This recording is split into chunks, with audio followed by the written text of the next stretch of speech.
শীতের দুপুর আর এরকম ধোয়া ওঠা এক বাটি মুরগির পাতলা ঝোল, আর কি চাই। আমি বিপাশা, আর আজকে আমরা বানাবো মুরগির পাতলা ঝোল। মশলার প্রিপারেশন আমাদের রেডি। এরপরে কড়াইটা গরমের জন্য বসিয়েছিলাম। কড়াই গরম হয়ে গেছে, দিয়েছিলাম তেল। তেলটাও গরম হয়ে গেছে, আলুগুলো অ্যাড করলাম। এবারে সবকটা আলু অ্যাড করে একটুখানি সুন্দর করে নুন হলুদ দিয়ে ভেজে নেব লাল করে। আলু ভাজা কমপ্লিট, আলুর মারা তুলে নিলাম। এবারে দেবো তেজপাতা। তেজপাতাটা আমি সুন্দর করে ভেজে নিয়েছি। দিয়ে দিলাম পেঁয়াজ। পেঁয়াজটাকে লাল হওয়া পর্যন্ত ভেজে দিয়ে দিলাম সেই মশলাটা, টমেটো পেস্ট, হলুদ, জিরের গুঁড়ো অল্প, আর কাশ্মীরি লঙ্কার গুঁড়ো। এরপরে মাংসটা অ্যাড করলাম।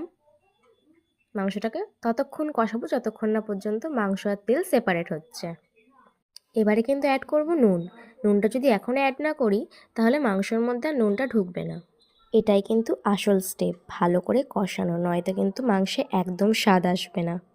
তোমাদের যদি আমার ভিডিওটি ভালো লেগে থাকে তাহলে অবশ্যই একটা লাইক কমেন্ট করে দিও, আর যদি পেজে নতুন হয়ে থাকো তাহলে অবশ্যই সাবস্ক্রাইব করে পাশে থেকো। মাংস আমাদের প্রপার রেডি। সবাই ভালো থাকবে। রেসিপিটা কেমন হয়েছে আমাকে অবশ্যই জানাবে। আজ আসি।